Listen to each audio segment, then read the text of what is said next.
Alright, so I started trying to get help with the situation with Natalie just shortly after leaving Virginia. I tried to get help from Natalie and Alicia. Well, that obviously wasn't a happening thing. That would have been November of 2016. I'd already been threatened, already been assaulted.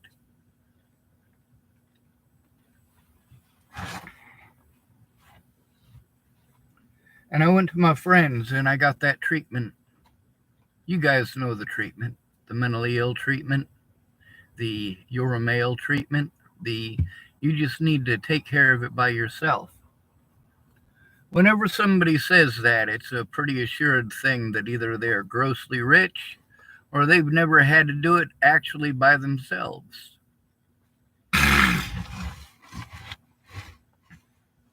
Right now, Rebecca, the young woman who is missing, who I came up here to help, she's been on her own.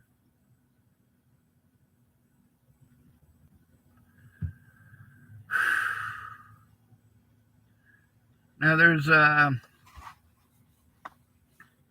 this list here, a list of things that you're not supposed to say to victims because they're dismissive. They're entirely dismissive. And it's horrible.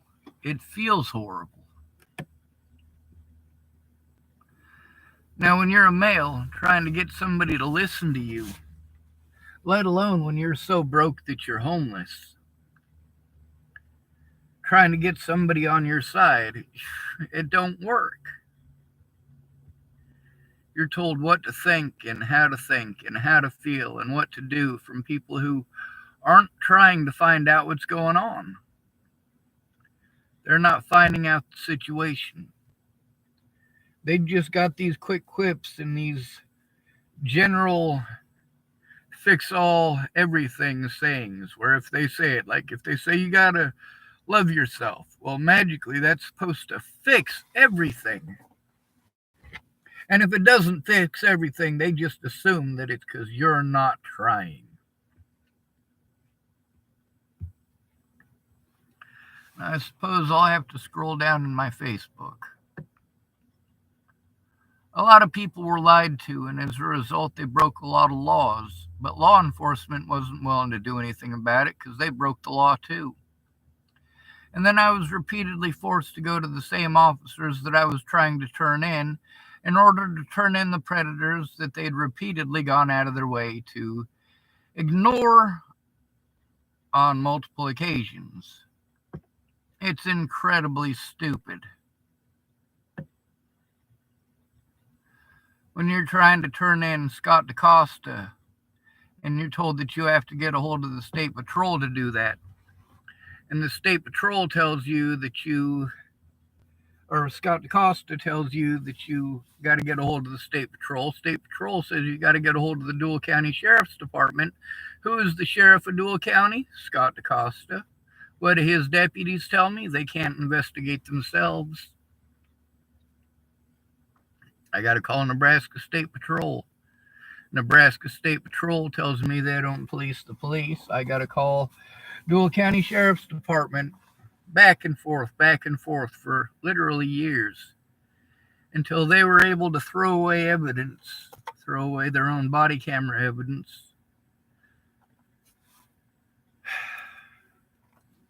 These are the loopholes that they use to get away with committing the felonies that they commit. Then, when they know that I'm all the way out of state, it's not like I've kept it a secret. When they know that I'm all the way out of the state, then they finally get a hold of me after how long? Jesus fuck. So I suppose since I'm trying to look something up that I'm not finding, I mean, I did find it, but it won't let me read it. And if I do click it, then it'll go straight to the video. And let's see. I believe this right here. We'll open it up.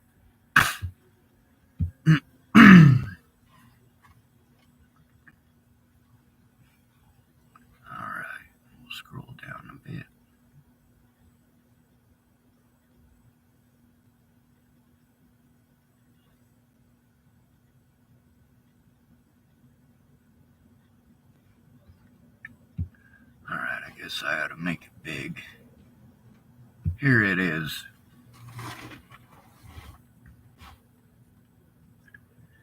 Things you're not supposed to say to a survivor. Why is it not opening?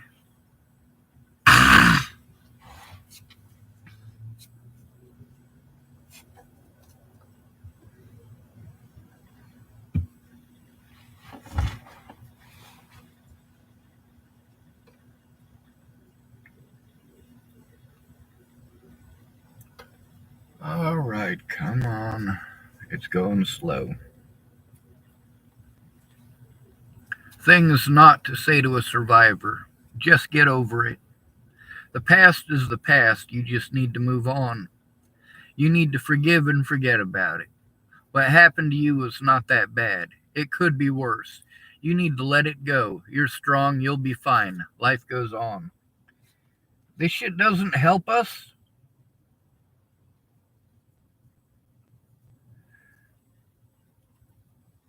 If your son or daughter comes to you and says that they were raped or molested or assaulted, what are you going to do?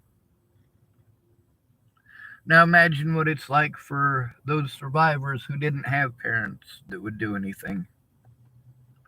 In many cases, didn't have parents who were even there.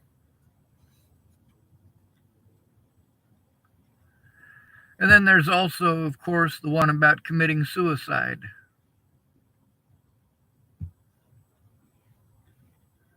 I suppose I'll probably have to look at that up.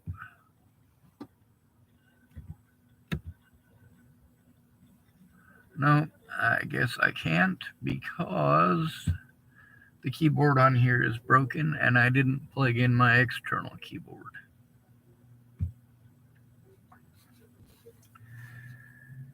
Many of my predators, specifically by name, like Waylon Lolatai, you look his name up, you get to see the things that he's done.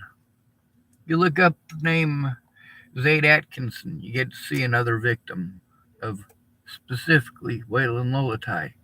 You look up Sammy Leon Lawrence IV, you get to see another victim of Waylon Lolatai. You look up Michelle Rodriguez, you'll get to see a famous person with that name, and you'll also get to see somebody who was assaulted by Waylon Lolatai. You look up Michelle Clark, also assaulted by Waylon Lolatai, and who was the first one that he assaulted? Me. And when Tony Kovaleski did his special on Waylon Lolatai, did he bother to bring me up? No, he didn't. He got his information from Darren O'Connor. Darren O'Connor exchanged information with me. In exchange, he was supposed to help me. He didn't. Now, the fact is, I would have given him that information anyway. I wanted Waylon Lolatai off the force. Specifically, I wanted him in prison, but you get to see how that works. Repeatedly, in my situations, when I tried to turn in these officers, they were allowed to move on to another jurisdiction, or in many cases where they had committed felonies, they were allowed to move to other states. That also includes the public pretenders. My public pretender in Boulder is now a judge in Adams County. That's the county that Natalie Bollinger was killed in. And there's all these places that you guys keep telling me to call. Chances are pretty good that there's multiple phone calls to that very place that you're going to go, oh, I had this great idea after hearing this story and getting to know something about it for 10 minutes. You know, have you tried calling the Nebraska Attorney General's office? Have you tried calling the Nebraska State Patrol? Yes, I've tried them. Yes, I have. Have you tried calling the Department of Health and Human Services? Yes, I have. Have you tried calling Adult Protective Services? Yes, I have. And I've got names and numbers galore. Each and every one of these places with you guys telling me these places are supposed to help me. And I call them up and they say, that's not our job. That's not our job. Really? Because you seem to be advertising that it's your job. All these other people are telling me they looked up on your website, and your website says it's your job. And I looked it up on your website, and your website says it's your job. And you're telling me that it's not your job? You're telling me it's nobody's job to investigate the crimes committed against me by the police? Is that what you're telling me? And they go back and forth with every fucking excuse until the evidence that is needed to convict these predators is gone. See, I saved my evidence best I could, except what was stolen. But the cops, they got their own set of rules. If they can twist and manipulate the law to cut you off from your resources by pressing false charges on you, yeah, they can cut you off from all of your resources. They can cut you off from help. They can slander the shit out of you while you're locked up, and you can't say nothing about it. In Dual County, Nebraska, being charged with a crime is as much guilty as anything else. Once they've announced on the radio that you were arrested for something, people just assume you must be guilty. Lynch mob mentality. Or the idea that the cops must be right. The cops are wrong when it happens to you, but when it happens to somebody else, you make the excuses that somebody else probably deserved it for whatever reason.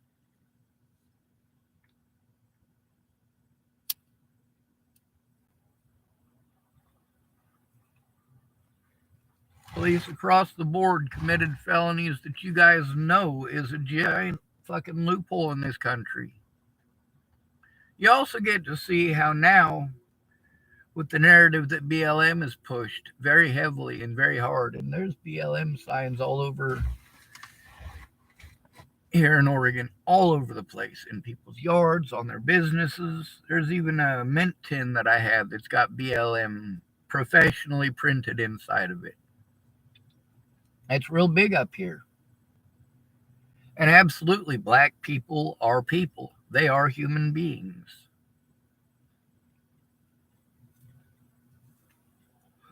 When it comes to the point where we're arresting multiple officers who were not involved in the killing of a black man, and we're trying to arrest all three of them and have them locked up, well, what are we trying to lock them up for? They didn't kill the man. And I've seen the videos. It's definitely not murder. At the same time, it really is. The reason for that is because that officer was not caring. He didn't care.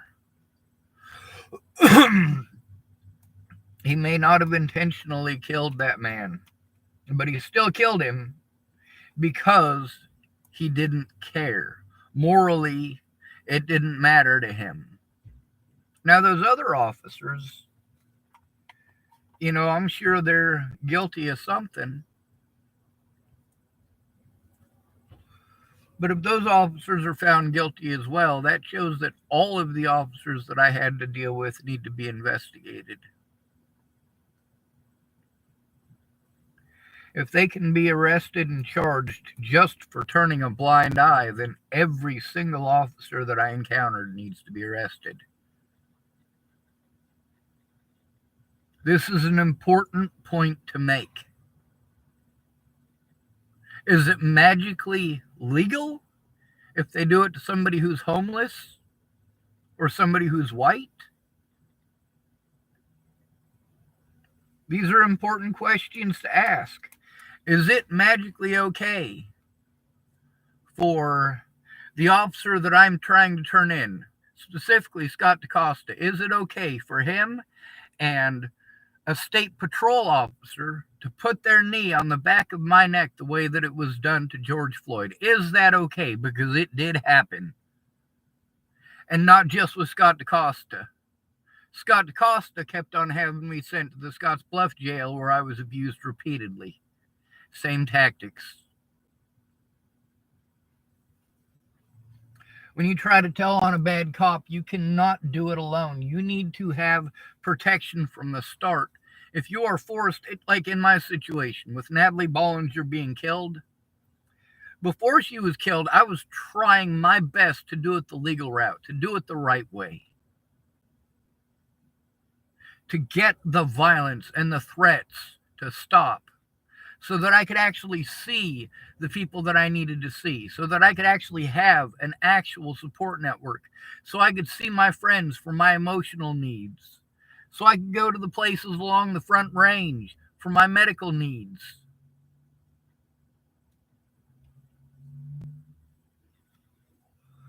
But all it took was one lie, and that lie turned into more lies as it went through that game of telephone. I'm sure you guys all played it in school, where everybody gets in a big circle and one person says something to the person to their left, and that person says something to the person to their left, and you're supposed to say the same thing to them. By the time it gets around, it's not the same thing you said to begin with, is it? And that's why I needed Natalie Bollinger to tell the truth. That's why I needed Alicia Bollinger to tell the truth. That's why I needed Maddie Boa to tell the truth. But all three of these young women were on drugs. And by all three of their admission, I had protected them in their youth. They should not have been there. All three of them thanked me for trying to run them off. Imagine that. And yes, there is evidence of it with all three of them. And I have already shown that evidence so many times, but people don't want to see it. They pretend like if they looked the other way that it didn't happen.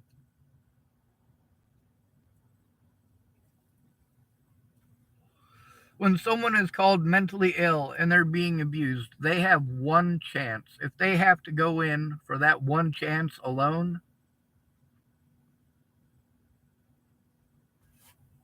God help them. They're screwed. I needed somebody there every time that I spoke with the police. I needed somebody there to bear witness, and I needed to be able to record it every single time. And at the very beginning, I didn't have either one of those.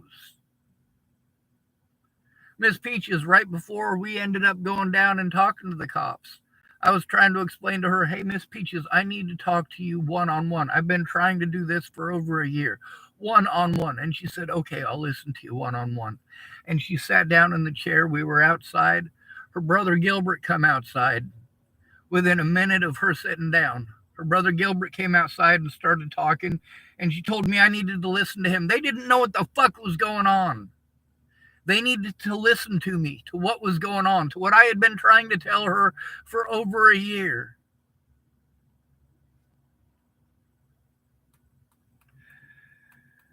But instead, it was her and her brother, them doing all the talking, and me trying to get a word in edgewise and being interrupted repeatedly and going, oh my God, their intentions are good, but they're not listening.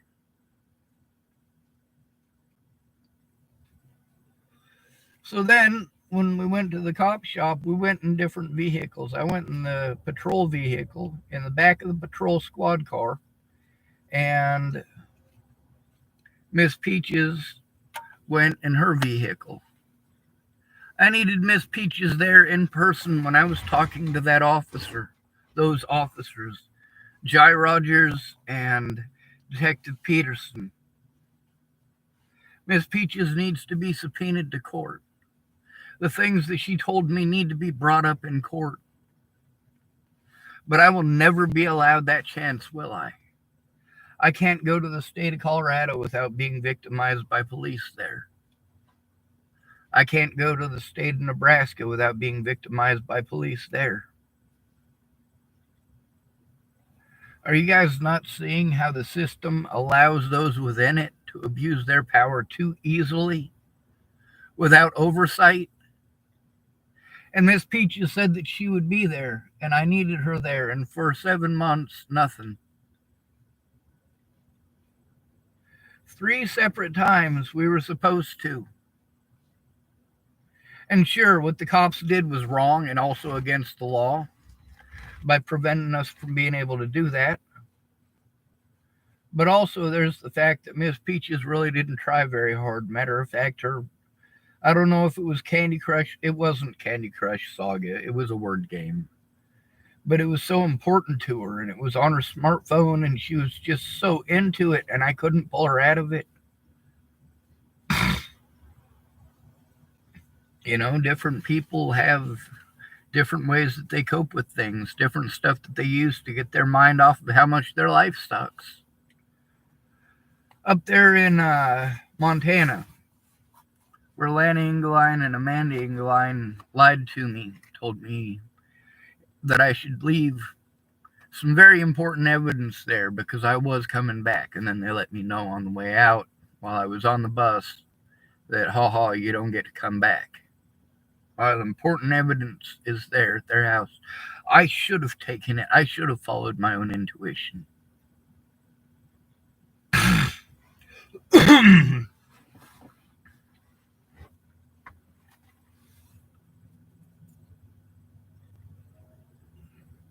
Lana Engeline and Amanda Engeline and Jerry Sparks and Tyler Frericks and Jennifer Frericks are all people that I got rid of over a year before Natalie died while I was in Virginia over a racist post by Tyler. I was done with them. I allowed them back into my life because they were going to help me after Natalie was killed. But they didn't keep their words. And that hurts a lot.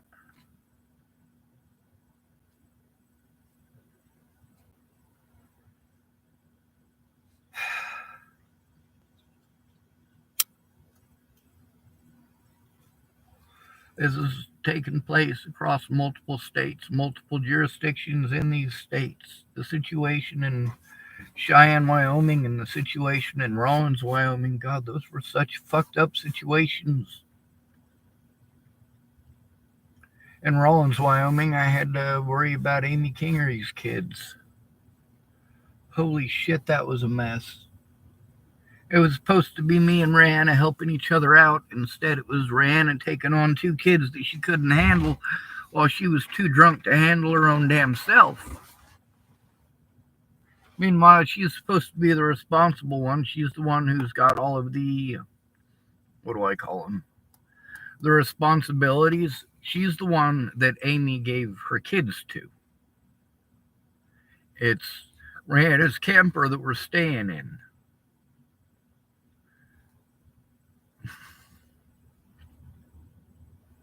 Rihanna's the one that had a vehicle that was not only legal to drive, but it also had working taillights.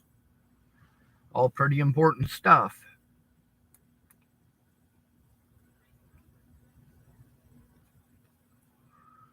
I've had to deal with a lot of different things since Natalie was killed.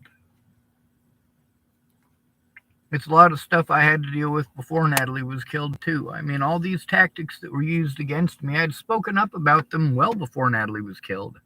Well before the police did these things to me over the situation with Natalie, because I had seen them done time and time and time again against homeless people. Per capita, the police kill more homeless people than all other people combined by quite a bit. They kill a lot of homeless people.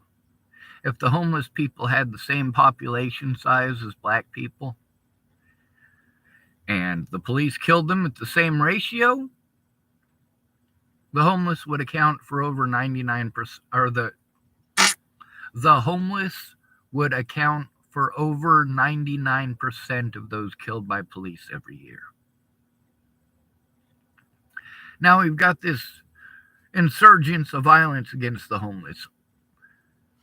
Crimes against the homeless have gone up like 75% in a year. Homelessness itself has gone up 60% in just a year. I mean, we're looking at a far more serious epidemic than just your COVID coughs. You guys care about your grandmas. You care if your grandma dies. You care if she freezes to death and doesn't have power and doesn't have electricity. You care if people in Boulder County who have houses lose their houses because now they're homeless, but you don't care about the people who are stuck homeless. Some of those people in houses didn't have insurance. Some of those people were renters. Some of those people, every asset that they had that they could sell for something to try to get their lives back on track with, it all burnt up.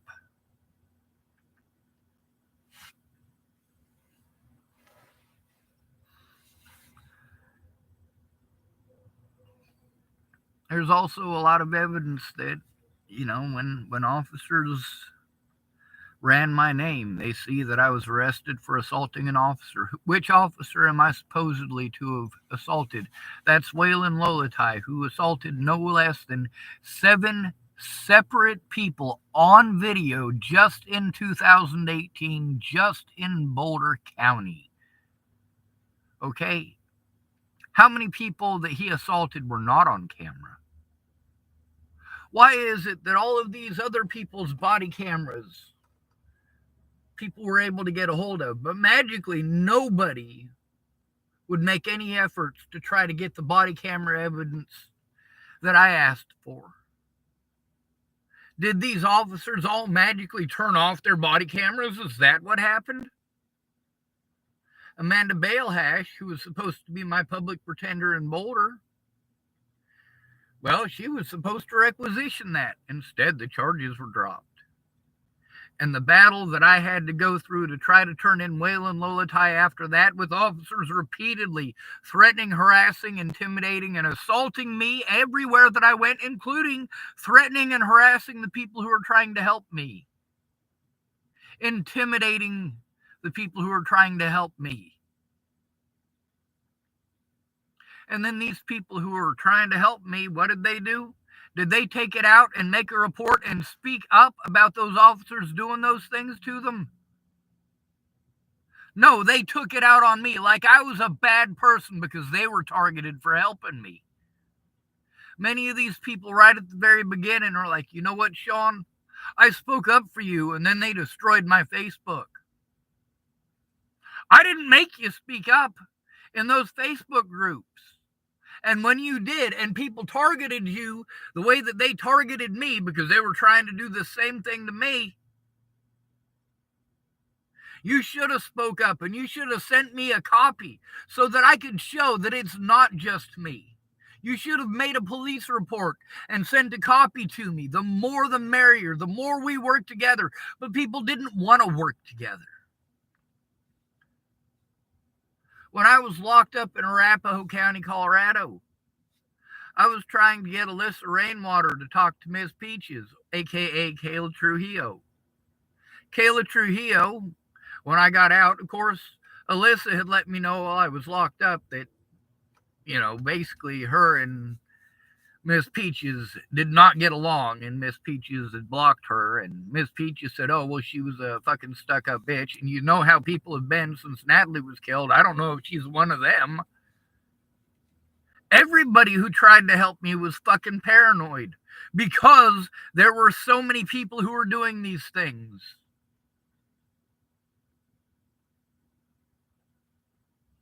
I saved the record of it because they told me about it. So it's in our messengers. It's in our screenshots.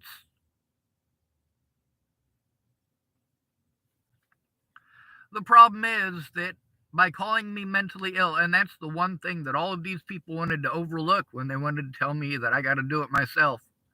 Or when after fucking months and months of me wasting my resources on their empty promises, they say, oh, well, why can't you do it yourself? Holy shit, we've been over this. Now that all my resources are gone, you're going to cut out on me like that? That's fucking shady as hell. Now, obviously, with me recording phone calls with all these people, I was able to record the stuff that I was telling you was happening, and you were treating me like I was fucking crazy or schizophrenic for saying it. And then these very people who you were pretending were imaginary, their voices are in these phone calls. These are the actual people who were involved, verifying the things that I said were true, and they're pissed off because I put it on YouTube. I shouldn't have had to put it on YouTube. That's not something I should have had to do. I have been forced to do a lot of things to try to protect myself, and more often to protect children. I have had to put myself at risk and put my evidence at risk to try to get other people's children safe.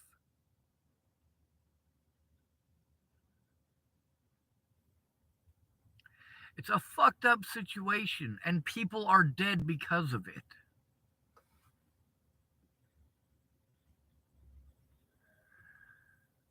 Now, with all of this suicide crap, with all of these people saying the pretty words they think they're supposed to tell you, you know those pretty words. What are they? Let's go over here to where it says survives. We'll open this one up first. I know we've read it all, but we want to make sure that I read it again.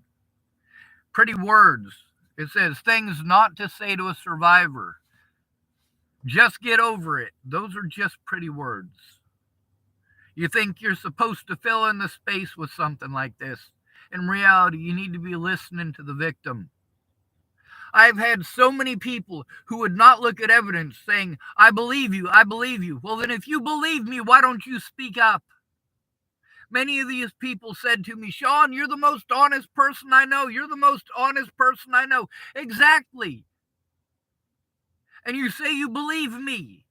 So speak up. You'll speak up about Elijah McClain. You don't even know Elijah McClain. But if you had spoken up about the things that were happening to me, Elijah McClain would still be alive. If you had listened to me and paid attention to what was going on instead of claiming that you cared and claiming that you were gonna and just simply never getting around to it, is that my fault? See, that's where a lot of people get away with the bullshit that they've been pulling. They say, it's not my fault. It's not my fault. Well, is it my fault?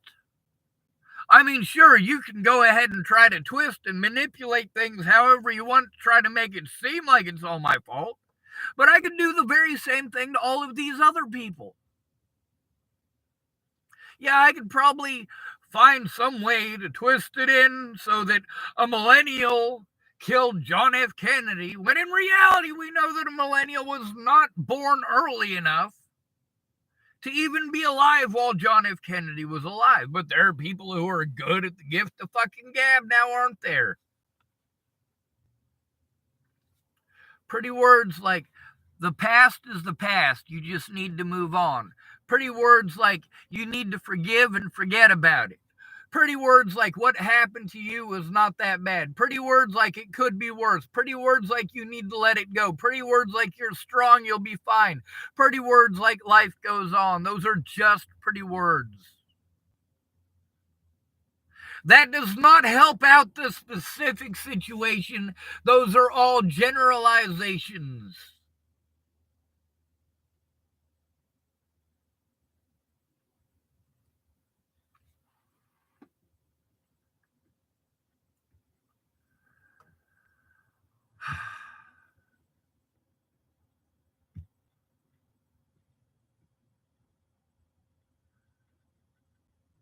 I think I could probably get to the other one here if oh, by the way, Rebecca, the lady I know here, she's going through some similar stuff where her abusers slandered the shit out of her in order to get away with it. They said the right things to the right people, and the term mentally ill was thrown out there for damn sure. All right. We'll go to photos because I'm certain it's in there somewhere. Probably not incredibly recently, but nope, this is the photos of me one. I don't know why I'm tagged in all of them. A lot of my videos are important too. That's the thing about evidence. You can pull out and cherry pick the parts that you want, but that doesn't make it real. If you pull out a part where someone says, you know, I got all these people telling me that I should kill Elvis, but I'm against killing Elvis. Well, if you cut out the beginning and the end, well, you can make it sound like the person is threatening Elvis. Thank goodness Elvis Presley died years ago, so I'm not going to be charged with threatening Elvis's life. But that's how fucked up a world we're living in now. It looks like I'm going to be scrolling a while in the finger mouse on this laptop doesn't work too good. I do have a few pictures of my... here it is. All right. Suicide versus suicidal. Suicide is considered a tragedy. When somebody's suicidal, it's considered attention seeking. So you treat them like they're just seeking attention. They actually are. When somebody is suicidal, there is something wrong that they need help with. Not your assumption of what's wrong and your assumed cure. They need you to find out what the problem is. Now, most of these people start off pretty easy for you to find out what's going on because they're trying to tell you, but you interrupt them so often, so frequently, so much that eventually they just internalize, and many of them turn into cutters or they commit suicide. Instead of treating them like they're bad people who just want attention, why do they need that attention?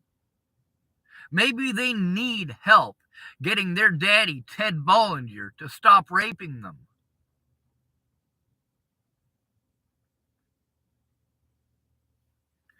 Maybe they need meth addicts to stop threatening them and harassing them and assaulting them over things that they didn't do.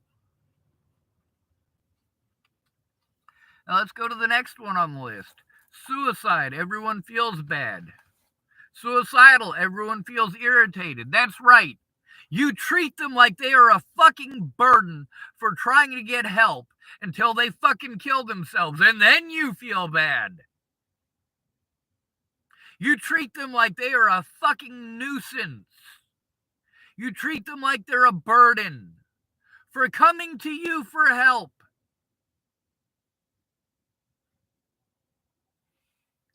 You tell them how to think and how to feel like they don't know what fucking abuse is.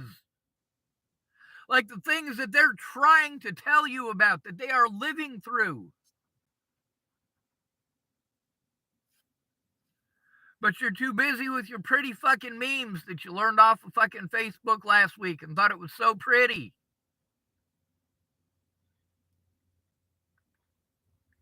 It's such a pretty saying. It's such a pretty meme. It's such a pretty poem. It's such a pretty epitaph. It's a generalization, folks.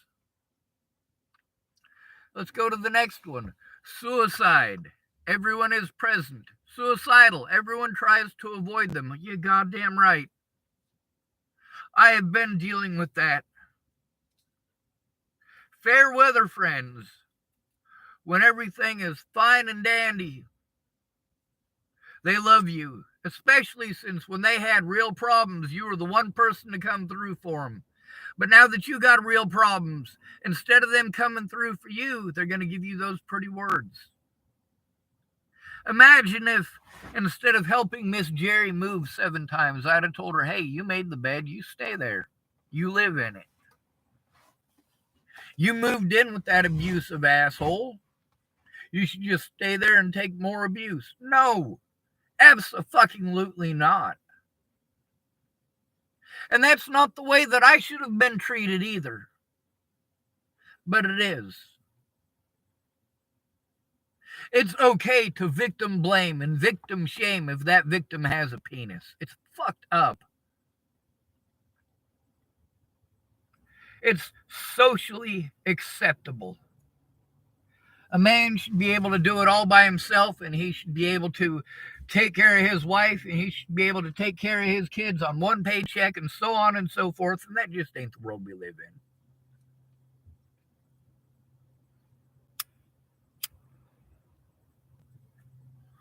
So y'all try to avoid them like the plague. You block them or fucking curse them out, or you just don't answer your phone.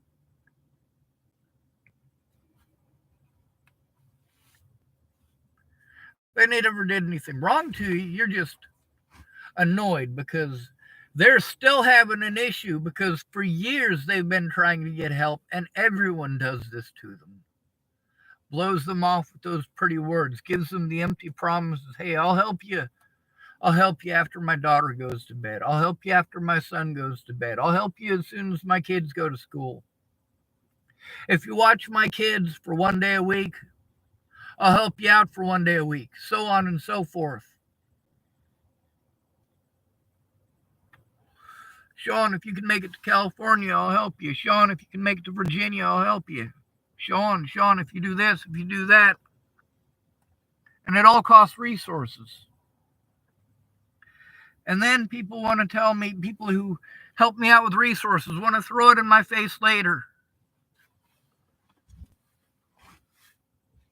Like I wasn't honest with them to begin with.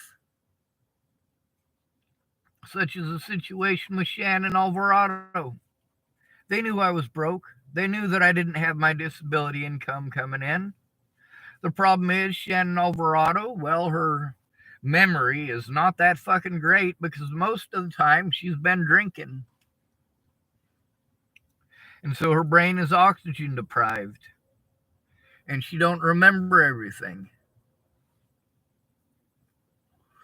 Sometimes she forgets in under 5 seconds. And you know, all these people who threw you away after you fucking kill yourself, they all want to be present, don't they? They all knew you and loved you and can't believe that you would do it. They didn't see it coming. After treating you like you're the fucking plague for going to them for help. So after you're dead, they're present, yeah, but that's attention for them. That's their attention-seeking behavior, just for the sake of attention. They want validation. They want to feel better. Those other people who were there, who did exactly the same thing, they all want that same validation. I want to know from other people that it's okay that I didn't do the right thing. And seeing all of these other cowards at this funeral makes it okay that I was such a coward and so on. Let's go down to the next one. Suicide. Everyone wishes they saw the signs. Suicidal. Everyone dismisses them. That's right. Dismisses them with those pretty words. You just gotta love yourself. A bird in the hand is worth two in the bush. You just need to move on. You just need to forgive and forget. These are not actual solutions to long-term abuse, especially when it's still going on.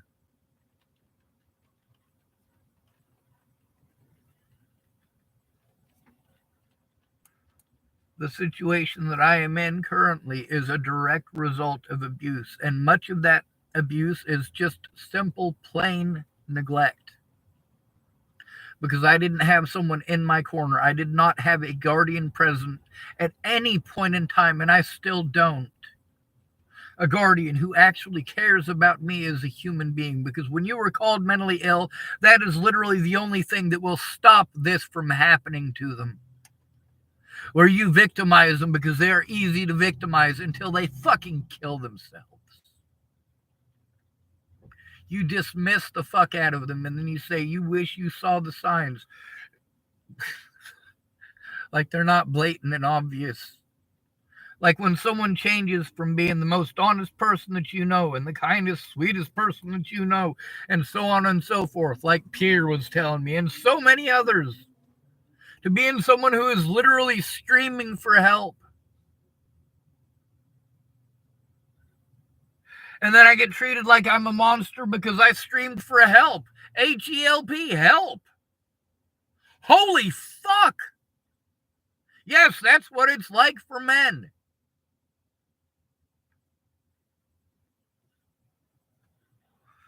You wish you saw the signs? Or you wish that you looked away? Like Terry Jepson or Brandon Jepson or many others.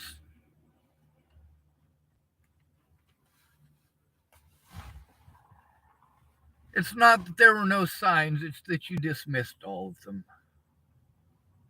Let's go to the next one. Suicide versus suicidal. Suicide. Everyone wishes they hadn't done it. Suicidal. No one believes they'll ever do it. Suicidal. No one ever believes they'll do it. Let's go all the way to the top of the suicidal list. Considered attention seeking. They're trying to get help. How long do they have to try to get the help that they need that you don't want to hear? You've already got this meme in your head that fixes fucking everything. How long are they supposed to hold on while you're treating them like they're just trying to seek attention, getting irritated with them because they're just seeking attention? You're going out of your way to avoid them because they're just seeking attention.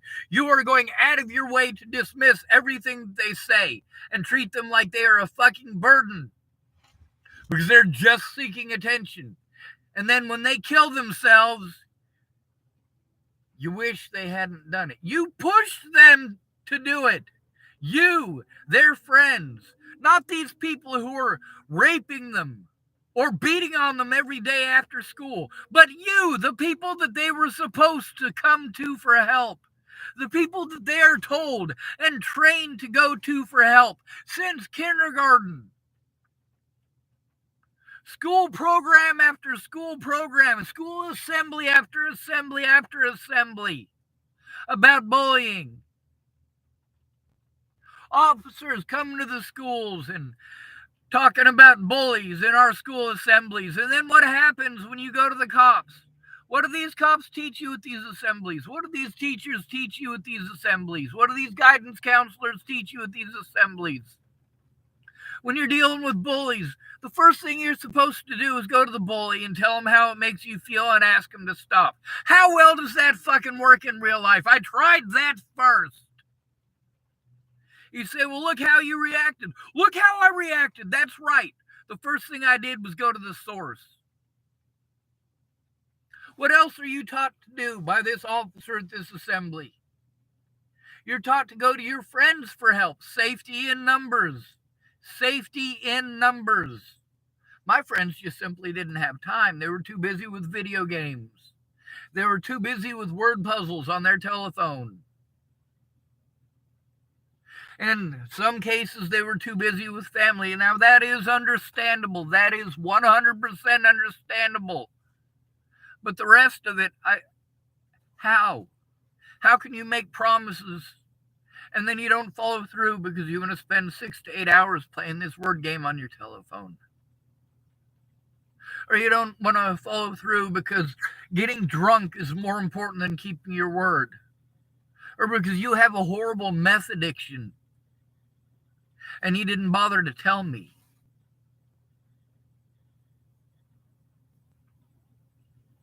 It says, if someone is suicidal, please take them seriously. It could save their life. Well, locking them up in a fucking institution and taking away the validity of their words, that is what you are doing at that point. You are taking away their voice by locking them up. They're suicidal for a reason. The very first thing you should ask them is why. And it may be complicated. You may not want to sit down and hear it all, and that is how it is with most of you. That's why there's a suicidal list, and a suicide list. The suicidal list is how you treat them when they're trying to get help. The suicide list is when all of that has failed. And you want to treat them like they're bad people. You want to shame them for wanting their life to end. You want to punish them for wanting their life to end. Meanwhile, why do they want it to end? Do you bother to ask them that? Did you bother at any point to think of that? And that's why protocol is completely wrong. These officers who had committed these crimes previously to me were able to use suicide watch repeatedly to prevent me from turning them in.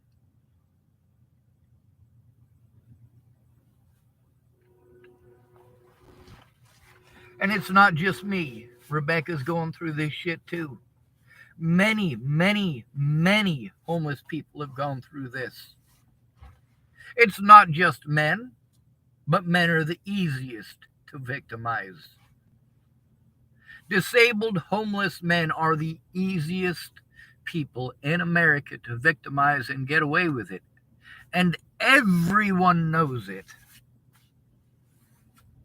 They also know that if you call your victim mentally ill, whether they're male or female, you have a much better chance of winning. You are now trying to destroy their voice, try to make them sound like they're crazy. You are gaslighting them until they have a mental breakdown from being gaslit, and then they're victimized by law enforcement for having a mental breakdown.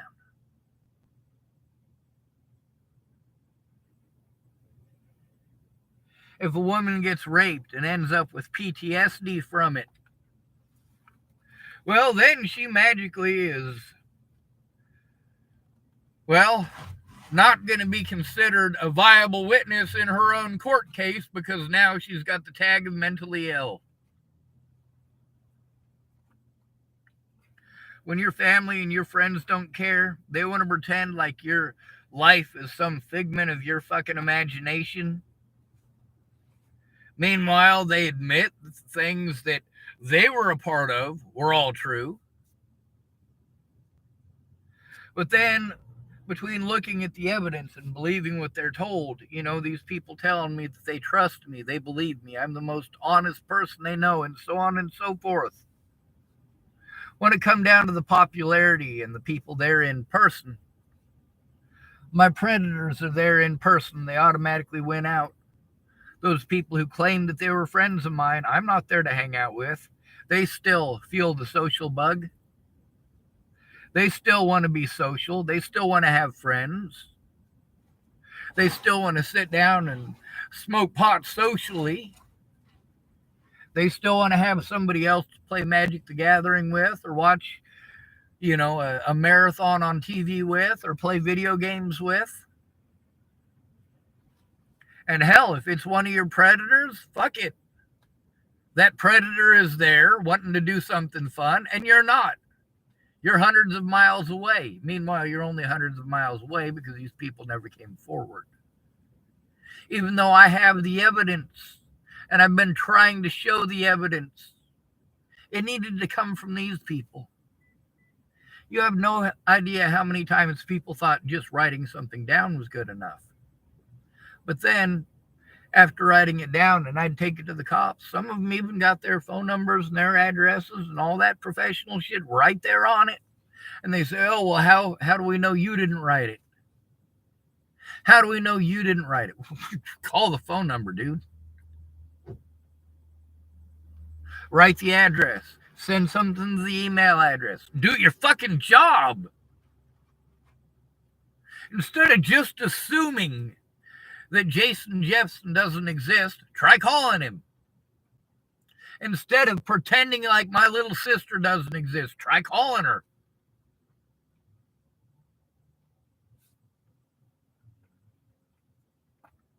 But it wasn't to their benefit after they'd committed the crimes that they committed. Now, was it? If they investigate the crimes against me, then it lends ear to the validity of me speaking out about the crimes that those officers had committed against me. So not only is it not in their favor, it is way not in their favor to investigate the crimes against me. That's why it's a conflict of interest. That's why I spoke out. That's why each and every one of these situations where these officers broke the law, there is evidence on my Facebook and my YouTube that I was trying to turn those specific officers and predators in.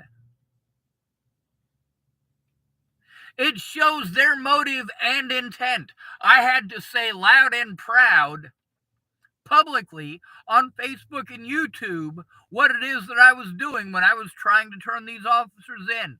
And they were able to prevent me from turning them in by breaking the law. They were able to make me out to be some sort of a fucking monster by repeatedly breaking the law, making false accusations, destroying evidence, outright lying on court documentation.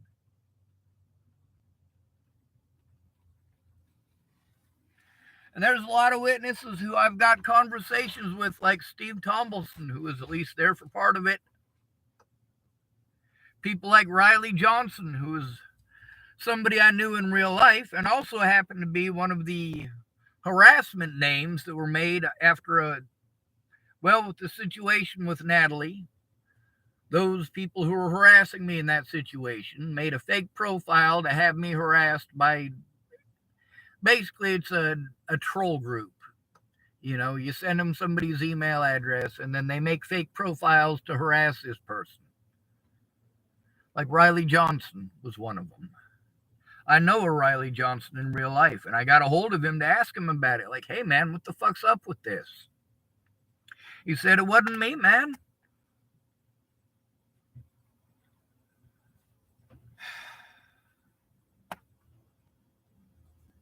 I'm tired of my friends getting killed. I'm tired of you guys looking the other way. I'm tired of Ukrainians meaning more than Americans right here on your own soil. And that's not saying that I don't support Ukraine. I absolutely do support Ukraine. But I support the homeless as well. I support women's rights. I support the rights of homosexuals. I support the rights of human beings. And I fight so hard for these other people's rights. Groups that I'm not even a part of. I fight so hard for their rights.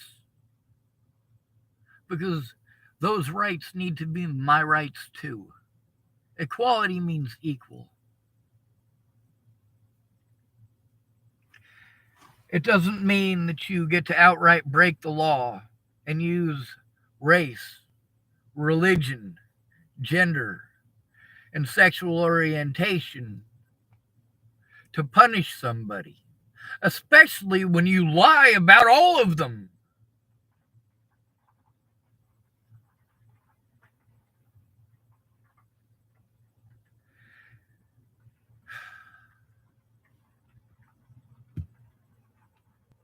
Sir Archibald typed, hi there, Sean. Sir Archibald typed, I'm sorry for not being there for the beginning of the stream. That's all right, Sir Archibald. I suppose I didn't come back to this screen until he'd already gotten off the feed, but I could be wrong. It says I have 0 viewers right now, so chances are pretty good he's not watching it. But I've had YouTube lie to me about viewers like that before, so if he does type at me, I wouldn't be surprised either. Where the hell did it? There it is.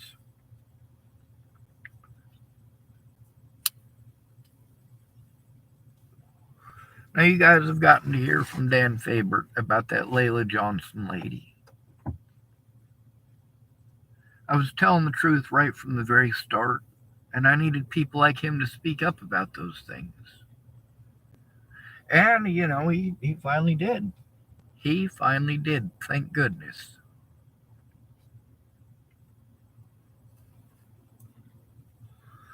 But the fact is, they were able to destroy my name right at the very beginning, set the pace for all of the rest of it. After the assault by Waylon Lolatai, there was nothing that I could have done by myself. After the assault by Waylon Lolatai, the only thing that could have been done is for people to work together with me, to actually come together in person, go in numbers, so that I would not be threatened, harassed, intimidated, so they wouldn't turn off their body cameras and make it their word versus mine, so there were witnesses present, so those officers were far less likely to pull the tactics that they do, to threaten, harass, and intimidate somebody who tries to turn in one of their own.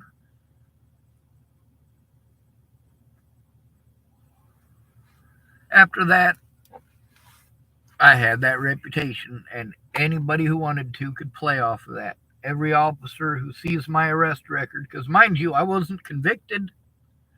I was just arrested. And your arrest record doesn't go away even if you're not convicted, even if they drop the charges, even if you're found not guilty. that stays on your arrest record. And when it says assault against a police officer, law enforcement ain't nice to you. They don't want to listen to you. And when they catch you alone, they're not fucking nice. Case in point, the situation with the officers in Rawlins, Wyoming who stole evidence.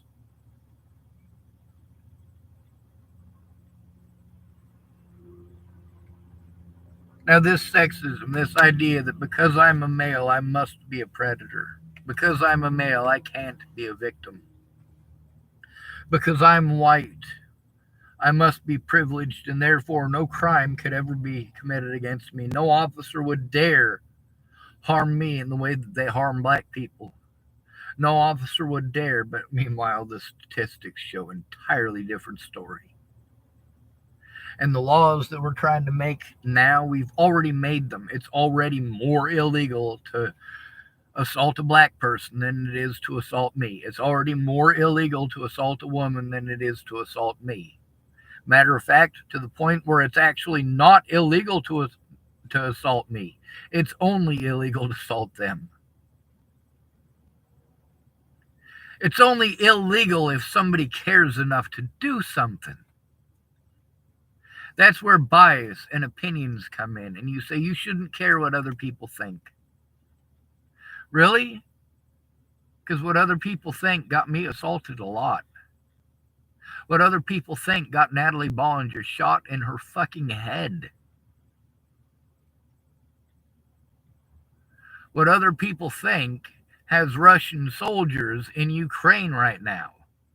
What other people think has our gas prices rising astronomically. Do you live under a fucking rock? Because if not, you better goddamn well give a holy fuck about what other people think. Merry goddamn Christmas. Holy shit.